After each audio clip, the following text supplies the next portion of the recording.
Transport revolution. Many old country roads have a big gap between the road and the hedge. Why?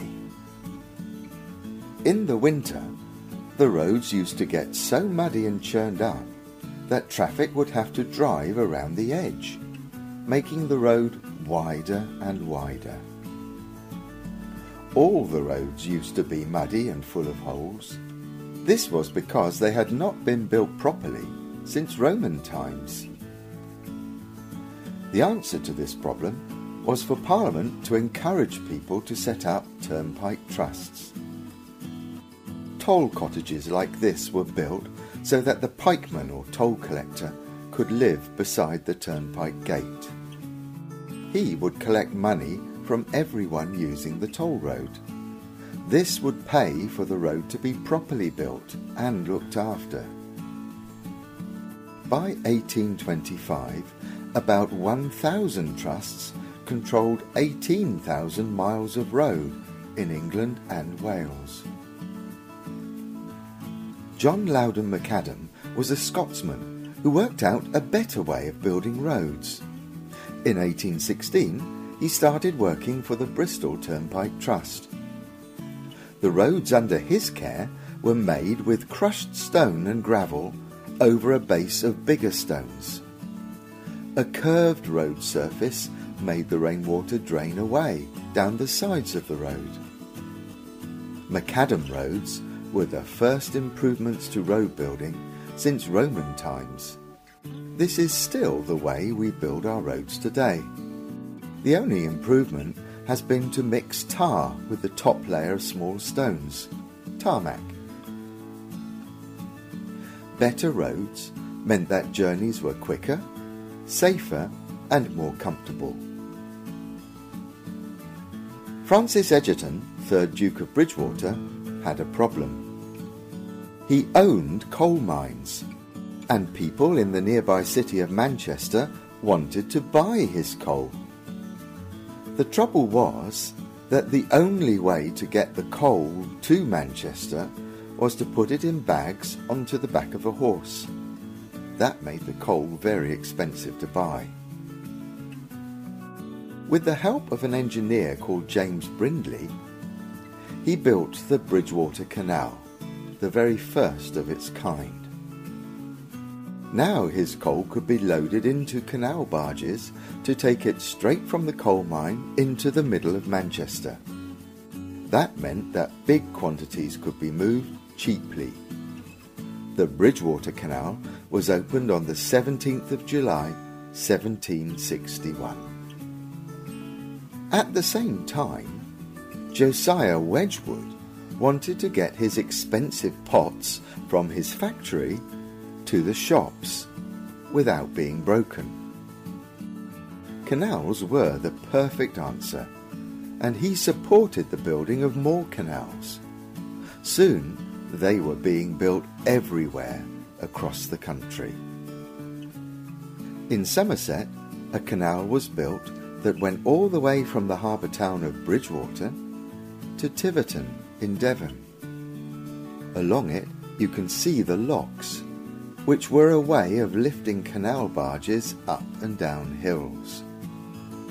A boat would enter the lock, and the lock gates would be shut. Using a windlass, sluices were opened. Letting water into the lock fills it and lifts the barge up. Once the lock is full, the top gates are opened and the barge goes on its way. Doing the opposite will take the barge downhill. Canal barges were pulled by a horse.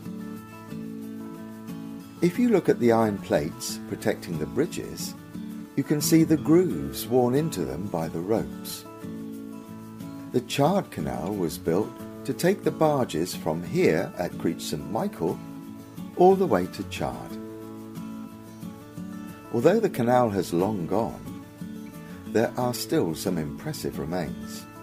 The Chard Canal crossed the River Tone on this big stone aqueduct.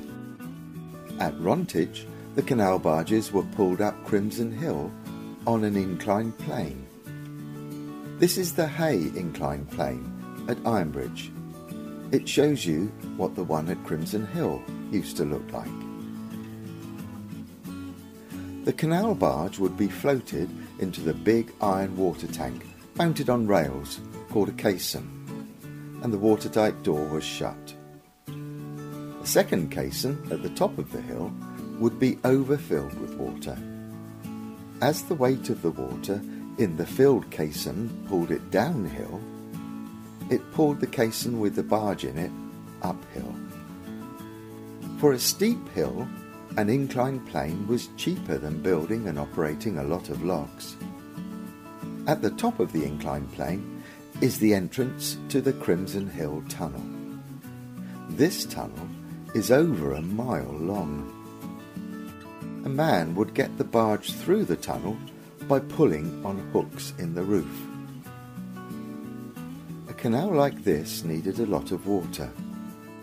To supply it, a big reservoir was built at Chard. The Chard Canal was technically advanced.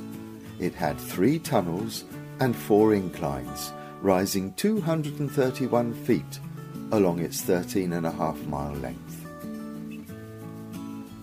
By the end of the Georgian period of history, the whole country was covered by a network of interconnected canals. It was the canals that made the Industrial Revolution possible. The canals could carry big quantities of raw materials like coal and iron cheaply and reliably to the factories, and then get the finished goods safely to market. However, the world was about to experience another, even more dramatic transformation. At this time, even the fastest journey could still only move at the speed of a horse. But this was to change with the arrival of the railway. The world's first steam locomotive-hauled railway journey took place on the 21st of February 1804, when a steam locomotive built by Richard Trevithick hauled a train along the tramway of the Pendarren Ironworks in Merthyr Tydfil in Wales. On the 27th of September 1825, the Stockton and Darlington Railway was opened. This was powered by 2 steam locomotives built by Robert Stevenson. Soon the canals would be replaced by the steam train, and people would be travelling at the kinds of speeds that we are used to today.